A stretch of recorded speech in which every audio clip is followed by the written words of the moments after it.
Innal hamdalillah nahmaduhu wa nasta'inuhu wa nastaghfiruh wa na'udzu billahi min syururi anfusina wa min sayyiati a'malina. Man yahdihillahu fala mudhillalah wa man yudlilhu fala hadiyalah. Asyhadu an la ilaha illallah wahdahu la syarikalah wa asyhadu anna Muhammadan abduhu wa rasuluhu alladzi la nabiyya ba'dah, amma ba'd. Qala Allahu ta'ala fil Qur'anil Karim, a'udzu billahi minasyaitonir rajim. Wasari'u ila maghfiratin mir rabbikum al-ayah. Wa qala Rasulullah sallallahu alaihi wasallam, roghima anfu rajulin adraka Ramadan falam yughfar lahu au fa'abadahu Allahu. Al-hadis. Ikhwati iman rahimakumullah. Alhamdulillah merupakan kata yang paling pantas terucap dari lisan serta terwujud di dalam amal perbuatan kita karena berkat kudroh irodah serta inayah dari Allah Subhanahu wa Ta'ala, kita masih bisa dipertemukan kembali meskipun lewat layanan rekaman yang bisa disaksikan melalui channel YouTube Media Dakwah Bankid. Namun tentu saja meskipun hanya sebatas rekaman atau layanan yang bisa hanya ditonton melalui channel YouTube, tentu saja tidak bisa mengecilkan semangat kita, menekan semangat kita untuk terus tholabul ilmi, terutama di bulan Ramadan, di 10 hari bulan Ramadan ini. Ikhwati iman rahimakumullah. Namun untuk tema bahasan kali ini, secara pribadi panitia telah meminta untuk membawakan tema mengenai ada apa setelah Ramadan atau pribadi pasca Ramadan. Karena ikhwatu iman rahimakumullah, sebagaimana kita tahu bahwasanya Ramadan merupakan bulan yang agung, syahrun azimun, bulan penuh berkah, syahrun mubarakun, bulan diturunkannya Al-Quran, syahrun unzila fihil Quran. Maka kita tidak mau kita tidak mau Ramadan kali ini hanya sekedar rutinitas, hanya sekedar aktivitas menahan lapar minum saja. Namun tentu saja kita ingin berhasil, kita ingin sukses melaksanakan ibadah Ramadan, dan di mana kesuksesan itu bisa terlihat dari 11 bulan yang akan datang. Ikhwati iman rahimakumullah, sebagaimana ayat yang sudah kita ketahui, yaitu Quran Surat Al-Baqarah 183. Ya ayyuhalladzina amanu kutiba alaikumussyam, yang mana diakhiri dengan firman Allah la'allakum tattaqun. Ini menjadi bukti, ini menjadi dalil bahwasanya orang-orang yang sukses ibadah Ramadan adalah orang-orang yang berhasil menggapai proses takwa dan menjadi pribadi yang takwa. Oleh karena itu, orang yang berhasil mendapatkan predikat ketakwaan, predikat muttaqin, tentu saja tidak hanya dilihat dari bagaimana dia saumnya, apakah saumnya tamat 30 atau 29, apakah saumnya itu sukses menahan lapar dan dahaganya, tentu saja tidak dilihat dari hal seperti itu. Derajat muttaqin bisa terlihat dari, sekali lagi, 11 bulan yang akan datang sesudah Ramadan. Ikhwatu iman rahimakumullah, kita bisa baca beberapa hadis Nabi SAW mengenai ibadah Ramadan, mengenai ganjaran di bulan Ramadan, selalu memiliki kalimat atau dengan susunan yang sama, yaitu ghufirallahu ma taqaddama min dzanbi. Sebagaimana contoh yang pertama, man shoma ramadhana imanan wahtisaban, barang siapa yang saum Ramadan maka ganjarannya gufirolahu mataqaddama min dzanbi. Mendapat magfirah. Kemudian yang kedua, man qoma Ramadana imanan wahtisaban, mendapat ganjarannya gufirolahu mataqaddama min dzanbi. Orang yang qiyam Ramadan, kalau bahasa kita sholat tarawih, itu mendapatkan ganjarannya magfirah. Kemudian yang ketiga, man qoma lailatal qadri imanan wahtisaban, gufirolahu mataqaddama min dzanbi. Orang yang menghidupkan Lailatul Qadar, maka mendapat ganjaran magfirah. Ketiganya menggunakan gaya bahasa yang sama. Gufirolahu mataqaddama min dzanbi. Jadi ibadah di bulan Ramadan tidak lain dan tidak bukan hadiah yang didapat bagi orang yang bertakwa adalah magfirah. Kalau di hadis lain dengan bahasa kharaja minadzunub kayaumi waladathu ummu, maka dia akan keluar dari dosa gitu. Seperti hari di mana dia dilahirkan dari perut ibunya. Sebagaimana kita tahu kalau kita baru lahir gitu, kalau seseorang baru lahir dari perut ibunya, maka tidak ada apapun gitu, dosa pun tidak memiliki satu noda pun gitu. Sebagaimana berbeda dengan hal orang yang telah melakukan maksiat. Kalau kita contohkan misalkan kertas putih, kemudian kita coret-coret gitu kertas tersebut. Ketika kita hapus gitu, coretannya, baik dengan tip X kalau itu dengan ballpoint dicoretnya, atau dengan penghapus kalau itu dengan pensil dicoretnya, maka tetap akan membekas gitu. Dengan tip X akan ada bekas tip X-nya. Dengan penghapus akan ada bekas penghapusnya. Itu berbeda dengan orang yang baru lahir. Kertasnya beli lagi yang baru. Gitu. Itulah yang dinamakan magfirah. Dengan bahasa hadis lain, kharaja minadzunub kayaumi waladathu ummu. Seperti halnya seseorang yang membeli kertas baru. Memberi kertas HPS yang baru. Bukan HPS yang lama, yang sudah dicoret-coret kemudian dihapus. Bukan seperti itu. Ikhwatu iman rahimakumullah. Oleh karena itu, maka magfirah ini menjadi hadiah, menjadi achievement, menjadi reward bagi orang-orang yang sukses ibadah Ramadan. Siapa mereka? Yaitu orang-orang yang bertakwa. Uiddat lil muttaqin. Maka dari itu kita perlu ketahui bahwasanya magfirah ini secara kata magfirahnya, secara mufradat magfirah itu memiliki perbedaan dengan magfirah afuwun, perbedaan dengan afuwun, juga perbedaan dengan kafaroh atau bahasa kita kifarat gitu. Ketika afuwun, yang namanya afuwun itu pengampunan dari Allah, namun masih menghilangkan bekas. Sebagaimana tadi saya contohkan, kertas yang sudah kita coret-coret gitu. Kemudian kita hapus. Memang coret-coretnya terhapus gitu. Namun meninggalkan bekas. Itu afuun dari Allah. Kemudian yang kedua kafaroh atau bahasa kita kifarat. Kalau kifarat hanya bisa didapatkan, pengampunan dosa itu bisa didapatkan hanya dengan melakukan satu hukuman gitu. Ketika sudah menjalani satu hukuman, sebagaimana kita sudah ketahui sebagai contoh kifaratul yamin, kifarat sumpah gitu. Kifarat sumpah itu kan kalau tidak salah it'amu asyarati masakin, memberi makan 10 orang miskin, au kiswatuhum atau memberi pakaian mereka, au tahriru raqabah atau memerdekakan hamba sahaya.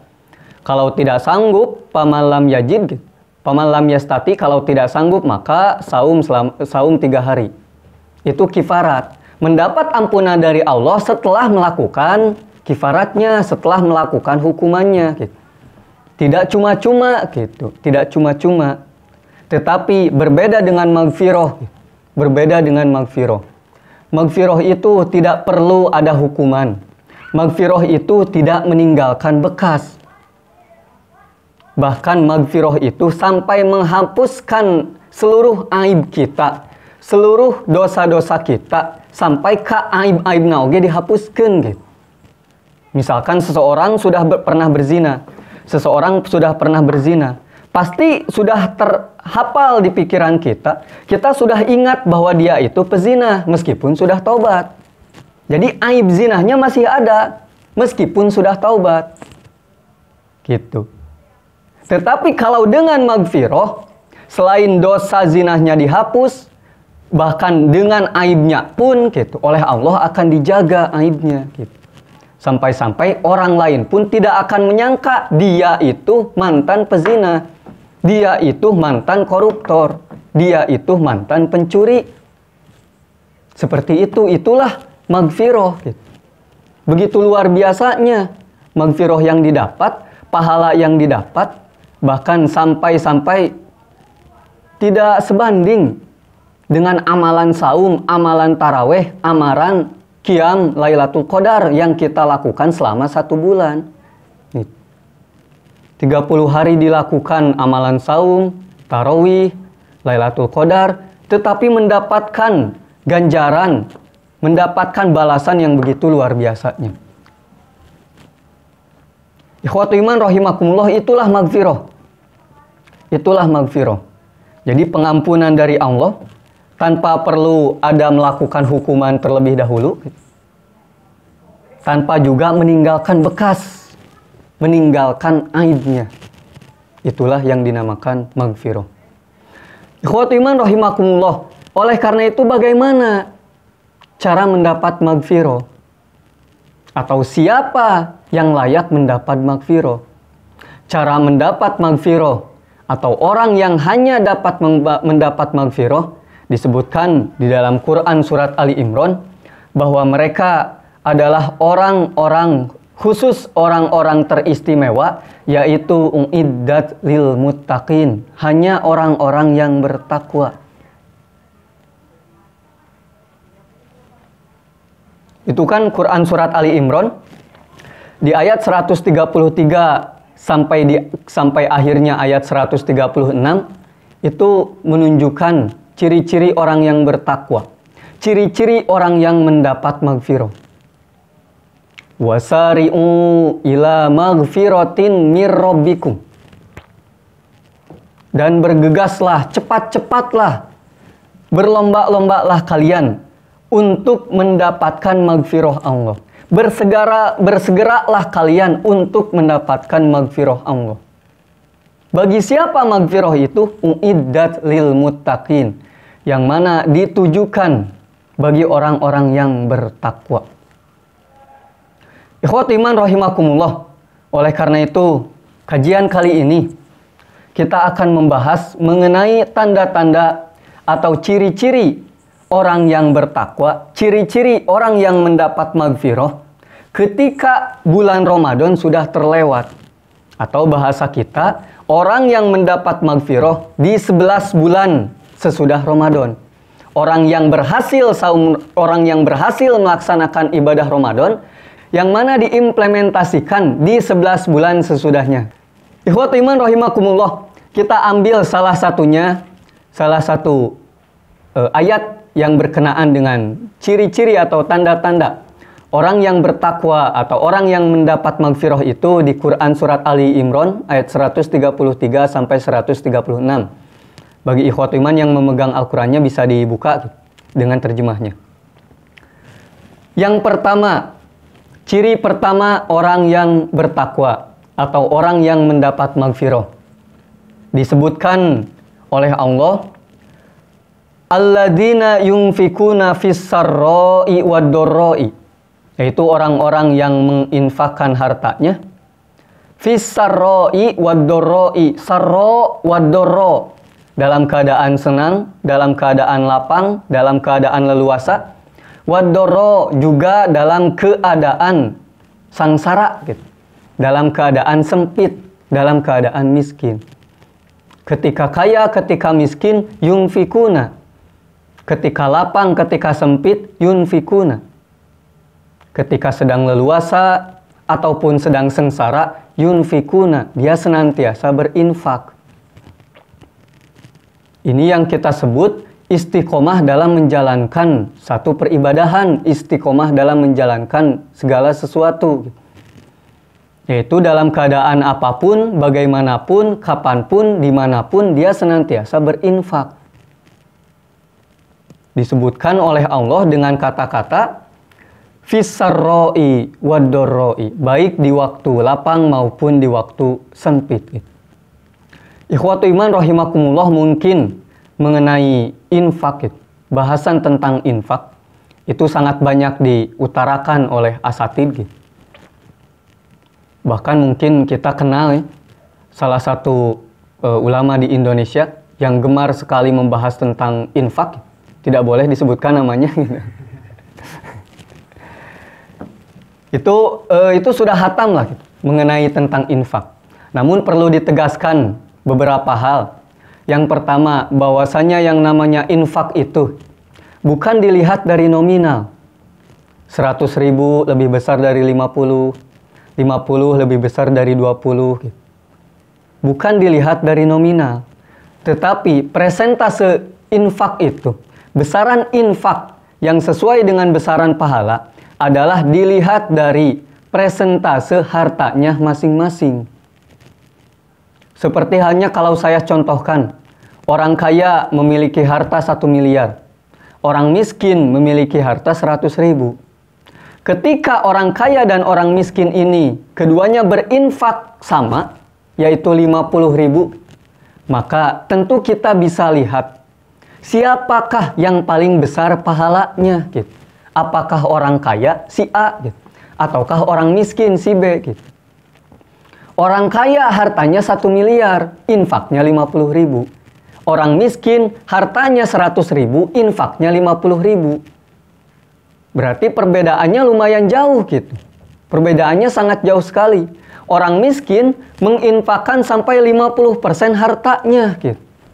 50% hartanya. Meskipun nominalnya hanya 50.000.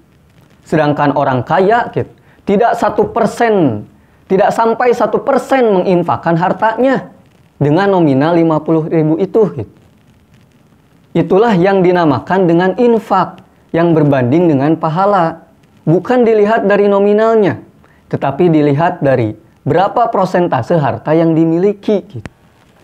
Tentu saja dengan memperhatikan berbagai kebutuhan yang ia perlukan untuk hidup, terutama untuk syiar agama, kemudian untuk menjaga badannya, kondisi fisiknya. Tentu saja memperhatikan dengan hal tersebut. Tapi di luar dari itu, maka itulah harta yang berhak untuk diinfakkan. Seperti itu. Itu mengenai infak yang pertama. Besar atau kecilnya itu tidak dilihat dari nominal. Tetapi besar atau kecilnya itu dilihat dari prosentase harta yang dia miliki. Ikhwatu iman rahimakumullah. Maka dari itu kita bisa tahu orang yang mendapatkan maghfirah, orang yang bertakwa adalah orang yang mana dikala miskin maupun dikala kaya, dia tetap mampu berinfak. Dia tetap melakukan yang namanya yunfikuna, berinfak. Baik miskin maupun kaya. Orang kaya berinfak itu kan sudah biasa. Bahkan kalau tidak berinfak mungkin kurang ajar gitu masuknya. Tetapi kalau orang miskin yang berinfak, itu tentu saja penilaian kita terhadap dia, bahkan penilaian Allah pun terhadap dia itu sangat luar biasa, sangat teristimewa. Makanya pantas mendapat gelar muttaqin, pantas mendapat maghfirah dari Allah Subhanahu wa Ta'ala. Itu ciri pertama. Mengenai alladzina yunfikuna fis-sarra'i wad-dharra'i. Orang yang berinfak dikala senang, dikala leluasa, dikala lapang, maupun dikala sengsara. Ciri yang kedua difirmankan oleh Allah di kalimat selanjutnya, yaitu wal kaziminal ghaiz. Wal kaziminal ghaiz, yaitu orang yang menahan amarah. Orang yang menahan amarahnya. Ikhwatu iman rahimakumullah. Al-kazimin ialah orang yang menahan amarah tatkala melihat orang yang kurang ia senangi, padahal dia memiliki kekuasaan untuk memarahinya, untuk melakukan yang namanya marah gitu. Rasulullah Shallallahu Alaihi Wasallam bersabda, "Man kadzama ghaidon wa huwa yastati'u ayunafidahu, da'ahu Allahu yaumal qiyamah ala ru'usil khalaiq." Barang siapa yang menahan amarah, padahal ia mampu, ia memiliki kekuatan untuk marah, gitu, maka Allah akan memanggilnya pada hari kiamat sebagai pembesar seluruh makhluk. Itu hadis riwayat Imam Ahmad, Abu Daud, dan juga At-Tirmizi. Ikhwatul iman rahimakumullah. Juga hadis dari Nabi yang sudah kita kenal, yang sudah masyhur, laisa syadid bisur'ah, innama syadidul ladzi yamliku nafsahu indal ghadab. Bukanlah orang yang kuat itu adalah seorang pegulat, tetapi orang yang kuat itu ialah orang yang dapat menahan amarahnya, orang yang dapat menahan dirinya ketika dia marah. Ikhwatul iman rahimakumullah. Begitu besarnya hadiah dari Allah bagi orang yang menahan amarah. Bagi orang yang menahan amarah. Karena sebagaimana kita tahu bahwa yang namanya marah itu adalah fitrah. Marah itu merupakan sifat yang sudah Allah berikan kepada kita. Marah itu bukan dari setan, tetapi marah itu sifat Allah, sifat dari Allah maksudnya. Sifat pemberian dari Allah sebagai fitrah manusia. Oleh karena itu, banyak sekali orang yang sulit memahami tentang marah yang dimaksud. Banyak sekali orang yang sulit memahami sampai-sampai menyalahkan Allah sendiri. Dabungan saha ku Allah bet diciptakeun marah. Jadi weh abdi teh marah gitu. Padahal bukan seperti itu. Padahal bukan salah Allah menciptakan marah gitu.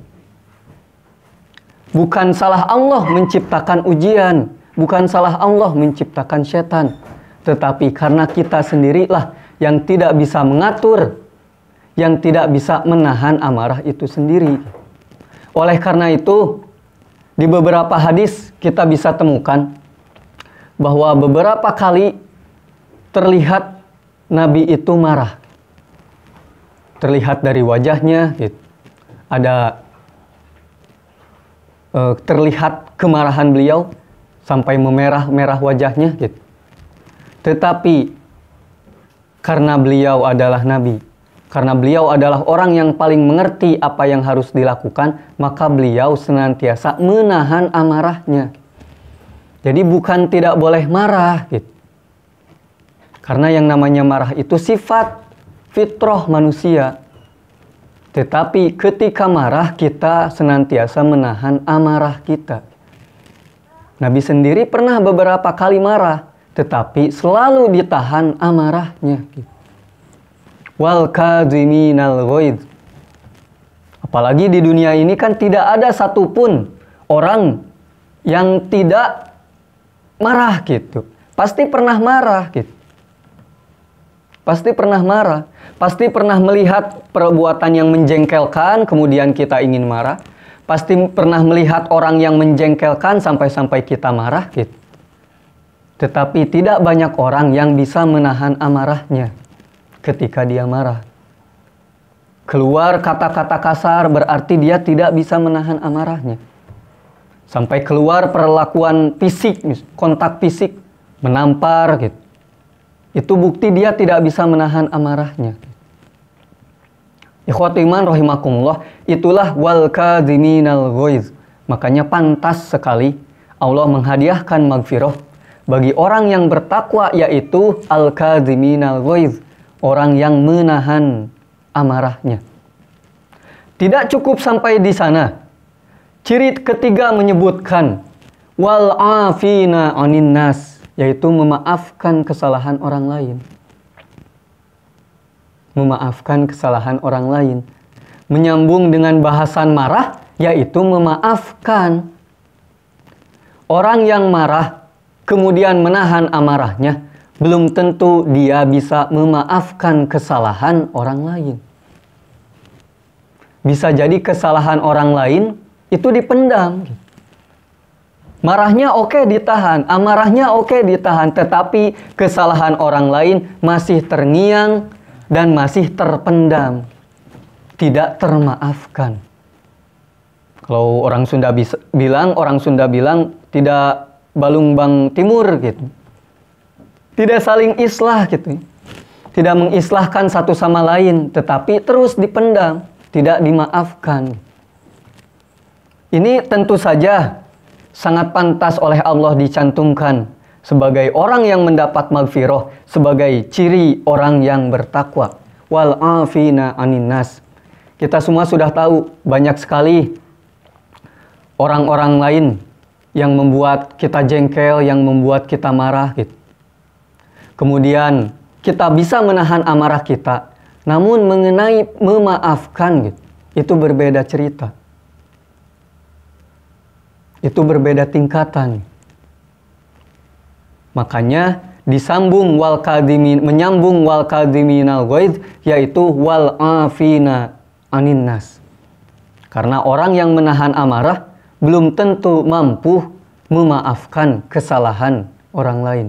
Belum tentu mampu terbebas dari rasa dengki, dari rasa benci terhadap orang lain. Bahkan bisa jadi dia menahan amarah, kemudian dia masih menyimpan dendamnya. Yang mana yang namanya dendam itu gitu, nanti di kemudian hari akan memuncak dan akan menjadi seolah menjadi bom waktu bagi dirinya sendiri. Itu karena tidak wal afina aninas, tidak memaafkan, hanya sekedar menahan amarahnya. Itu merupakan ciri ketiga yang disebutkan oleh Allah Subhanahu wa taala di Quran surat Ali Imran ayat 103 sampai 106. Jadi 133 sampai 136, 133 sampai 136. Wal afina anin nas, yaitu dan orang-orang yang memaafkan kesalahan orang lain. Ikhwatul iman rahimakumullah. Tentu saja ketiga hal ini, baik ciri pertama yaitu alladzina yunfikuna fis-sarra wad-dharra, kemudian ciri kedua wal kadhiminal ghaidh, dan juga ciri ketiga wal afina anin nas, itu merupakan ciri-ciri yang ya terlihat zohir, bahkan oleh diri sendiri pun bisa terbaca. Apakah kita senantiasa berinfak di kala kaya ataupun sempit? Apakah kita bisa menahan amarah kita ketika ada orang lain yang melakukan kesalahan, orang lain yang melakukan perbuatan yang membuat kita marah? Apakah kita bisa memaafkan dia ketika dia sudah melakukan kesalahan tersebut gitu? Itu merupakan tiga ciri zohir yang oleh kita bisa diukur. Kita bisa mengukurnya gitu, dengan diri kita sendiri. Ketika si A sudah melakukan kesalahan, kemudian kita menahan amarahnya, apakah kita mampu memaafkannya? Jangan sampai ketika melihat si A, meskipun kita sudah beres marahnya, kita sudah menahan amarahnya, namun kita tidak memaafkan. Sampai-sampai ketika melihat si A, kita langsung menjauh gitu. Kita tidak mau mengobrol dengan dia. Kita tidak mau bersosialisasi lagi dengan dia. Karena apa? Karena masih ada dendam. Itu kan terlihat. Secara zohirnya itu akan terlihat, akan terasa sekali oleh kita. Itu merupakan tiga ciri zohir yang disebutkan oleh Allah. Ikhwatul iman rahimakumullah. Kemudian ciri keempat, yaitu wallahu yuhibbul muhsinin. Dan Allah menyukai orang-orang yang berbuat ihsan, muhsinin, berbuat kebajikan. Orang yang berinfak, orang yang menahan amarah, orang yang memaafkan kesalahan orang lain, merupakan ciri-ciri muhsinin. Ciri-ciri muhsinin. Ciri-ciri orang yang ihsan, gitu. Melakukan ihsan. Tetapi tidak semua orang yang melakukan 3 hal tersebut, gitu. Tidak semua orang yang melakukan 3 hal yang tadi bisa disebut sebagai muhsinin. Ciri-cirinya memang nampak. Tadi saya sudah sebutkan bahwa berinfak, menahan amarah, kemudian memaafkan, itu merupakan ciri zohir yang bisa kita lacak, gitu. Tetapi kalau urusan ihsan itu beda cerita. Itu semuanya tidak bisa terlihat, gitu. Tidak bisa terlihat. Makanya wallahu yuhibbul muhsinin di sini adalah ihsan sebagaimana disabdakan oleh Nabi, yaitu kita melakukan ibadah kepada Allah sebagaimana Allah melihat kita. Ini urusan hati. Af'alul qulub. Berarti pekerjaan-pekerjaan hati, urusan hati kita. Apakah berinfaknya itu karena memang hati kita ihsan? Hati kita itu mengira bahwa Allah melihat kita? Tidak perlu ada yang mengetahui, tidak perlu orang lain tahu bahwa kita berinfak. Apakah dengan menahan amarahnya itu karena bukti dari ihsan kita? Bukan. Kenapa menahan amarah? Karena misalkan dia senior kita, bukan seperti itu. Kenapa menahan amarah? Karena dia bapak kita, misalkan. Bukan seperti itu. Tetapi karena ihsan. Karena kita tahu Allah senantiasa mengawasi. Apakah memaafkan manusia itu, memaafkan kesalahan orang lain itu karena sifat iba kita kepada orang lain? Duh, kasihan dia kalau tidak dimaafkan, ke rumah miskin, gitu. Ke rumah jeung istri nang cerai misalkan, ku budakna ditinggalkan misalkan. Kemudian kita tidak memaafkan, kasihan. Ataukah karena ihsan yang ada pada diri kita, yang ada pada hati kita, kita memaafkan karena kita tahu Allah senantiasa mengawasi diri kita. Nah, itu kenapa disebut sebagai ciri keempat. Ciri keempat, karena ini urusan hati. Berbeda dengan 3 ciri sebelumnya yang menunjukkan ciri-ciri zohir, tetapi ihsan urusan hati. Ikhwatu iman rahimakumullah. Itu merupakan ciri keempat. Wallahu yuhibbul muhsinin. Kita beribadah, kita senantiasa melakukan sesuatu, beraktivitas karena kita tahu Allah senantiasa mengawasi. Makanya segala aktivitas kita dibatasi oleh syariat. Segala perbuatan kita, baik ibadah mahdoh maupun ghair mahdoh, semuanya dibatasi oleh syariat. Semuanya memiliki aturan tertentu, karena kita tahu Allah senantiasa mengawasi. Ikhwatu iman rahimakumullah. Kemudian ciri kelima. Walladzina idza fa'alu fahishatan aw dzalamu anfusahum zakarullah. Dan orang-orang yang apabila mengerjakan perbuatan yang keji, fahisyah, au dzalamu anfusahum, atau menzolimi dirinya sendiri, zakarullah, mereka berzikir, mereka mengingat Allah. Fastaghfaru lidunubihim, lalu mereka memohon ampun atas dosa-dosa mereka. Ikhwatu iman rahimakumullah. Ciri kelima orang yang mendapat maghfirah, orang yang bertakwa, ialah orang-orang yang tidak suci, yaitu masih ada perbuatan dosanya, masih terdeteksi bahwa dia melakukan dosa. Jadi orang muttaqin itu bukan sebagaimana Nabi terbebas dari dosa, tidak. Tetapi memang ada perlakuan. Dia melakukan dosa, mungkin dia khilaf gitu.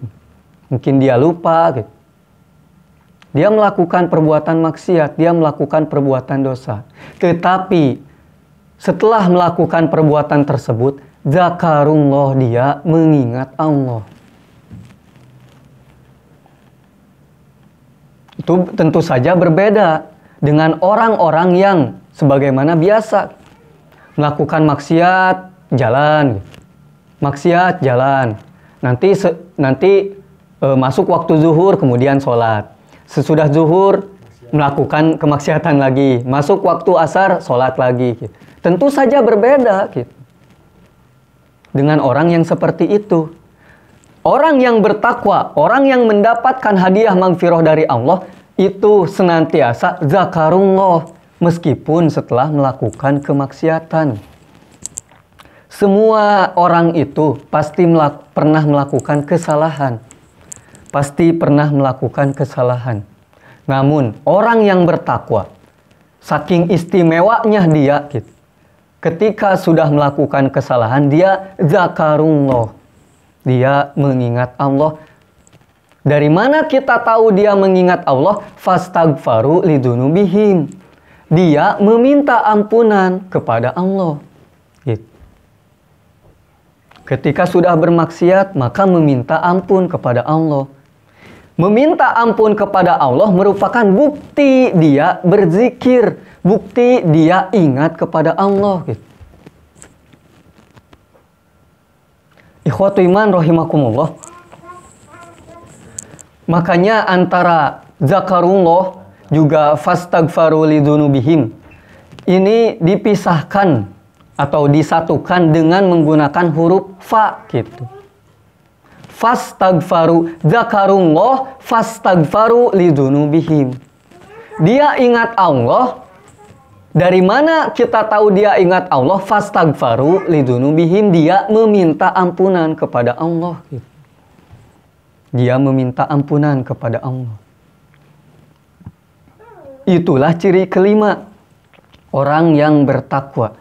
Yaitu ketika melakukan kesalahan, ketika melakukan suatu dosa, atau menzolimi dirinya sendiri, dia zakarullah. Dia ingat Allah. Dengan cara apa dia ingat Allah? Fastaghfaru lidzunubihim. Dia beristighfar, dia meminta ampunan kepada Allah. Tentu saja istighfar yang dimaksud bukan istighfar dalam segi lafaz saja gitu. Astagfirullah gitu. Karena istighfar yang dimaksud di sini ialah ucapan. Selain dari ucapan, yaitu memang berasal dari hati. Istighfar yang muncul dari hati, yaitu memang berniat meminta ampunan kepada Allah. Bukan hanya mengucapkan astagfirullah. Berzinah, astagfirullah. Sholat, berzinah lagi, astagfirullah. Bukan seperti itu. Itu hanya istighfar ucapan gitu. Adik saya pun bisa beristighfar ucapan mah gitu. Tetapi yang dimaksud istighfar di sini gitu, meminta ampunan dari dosa yang mana memang bersumber dari hati, yang mana merupakan implementasi dari zikir kepada Allah. Ikhwatu iman rahimakumullah, itu ciri kelima. Ciri keenam yang merupakan menjadi ciri terakhir bagi orang yang mendapat maghfirah, bagi orang yang mencapai derajat takwa, walam yusirru ala ma fa'alu wa hum ya'lamun. Dan mereka tidak meneruskan perbuatan kejinya itu sedangkan mereka mengetahui. Yang kita sebut sebagai bagian daripada taubat. Tadi di ciri kelima, istighfar merupakan satu bagian dari taubat. Kemudian bagian yang lainnya disebutkan di ciri keenam. Mereka tidak meneruskan perbuatan kejinya itu. Gitu. Jadi orang yang mencapai derajat takwa, orang yang mendapatkan maghfirah dari Allah, selain senantiasa mengingat Allah ketika melakukan kemaksiatan, kemudian dengan aplikasi dia beristighfar, lalu dia juga tidak meneruskan kemaksiatan tersebut karena dia mengetahui bahwa perbuatan itu merupakan salah, perbuatan itu merupakan kemaksiatan. Tentu saja ini sangat pantas gitu. Allah sebutkan sebagai orang yang mendapat maghfirah. Sangat pantas dia mendapat maghfirah, sangat pantas dia mendapat derajat takwa, mencapai derajat takwa. Karena selain berzikir kepada Allah, ingat Allah ketika melakukan dosa. Kemudian dengan cara beristighfar sebagai bentuk taubat dari hati dan juga dari lisan. Kemudian taubat berupa perbuatannya, dia tidak meneruskan perbuatan tersebut. Orang yang bermaksiat itu banyak. Orang yang melakukan dosa itu hampir seluruhnya. Tetapi orang yang mengingat Allah ketika melakukan dosa, orang yang beristighfar ketika melakukan dosa, kemudian orang yang menghentikan perbuatan dosanya itu karena dia mau bertaubat, itu tidaklah banyak. Makanya ini hanya ditujukan uiddat lil muttaqin. Makanya ini hanya ditujukan bagi orang-orang yang mendapat maghfirah dari Allah Subhanahu wa taala. Ikhwatul iman rahimakumullah. Di akhir rangkaian ayat 133 Quran surat Ali Imran sampai 136, maka Allah sebutkan, ulaika jazaohum maghfiratun mir rabbihim wa jannatun tajri min tahtihal anhar khalidina fiha wa ni'ma ajrul amilin. Itulah balasan bagi mereka, orang yang mendapat maghfirah, orang yang mencapai derajat takwa. Tidak ada lain, tidak ada bukan. Balasan yang terbaik bagi mereka adalah surga. Adalah surga. Ikhwatul iman rahimakumullah, itulah 6 ciri. 6 ciri seorang atau pribadi yang mana sukses melaksanakan ibadah Ramadan, dari mulai saumnya, man shoma ramadana imanan wahtisaban, dari mulai tarawihnya, man qoma ramadana imanan wahtisaban, kemudian qiyam pada waktu Lailatul Qadar, man qoma lailatal qadri imanan wahtisaban. Ganjarannya sama, ghufirallahu ma taqaddama min dzanbih, mendapatkan maghfirah dari Allah. Disebutkan di dalam hadis lain, dianalogikan sebagai kharaja minadzunub kayaumi waladathu ummuhu. Dia keluar dari dosanya sebagaimana hari di mana dia dilahirkan oleh ibunya. Dalam artian kita sudah bahas tadi di awal, yaitu sebagaimana dia membeli kertas yang baru. Kertas yang lama yang sudah tercoret-coret tidak langsung dihapus gitu. Karena kalau dihapus akan meninggalkan bekas. Tetapi kertas yang lama dibuang, membeli kertas yang baru, bersih kembali. Ikhwatul iman rahimakumullah, itulah mungkin yang dapat disampaikan sebagai kajian penutup di bulan Ramadan, yaitu pribadi muslim pasca Ramadan. Yang mana pribadi muslim ini sukses melaksanakan ibadah Ramadan dan mendapat maghfirah dari Allah, yaitu mencapai derajat takwa yang bisa kita lihat dari 11 bulan sesudah Ramadan. Ikhwatul iman rahimakumullah, mungkin itu yang dapat disampaikan. Mohon maaf bila ada kekurangan kata. Aqulu qauli hadza wastaghfirullaha li wa lakum. Rabbana atina fid dunya hasanah wa fil akhirati hasanah wa qina adzabannar. Wassalamualaikum warahmatullahi wabarakatuh.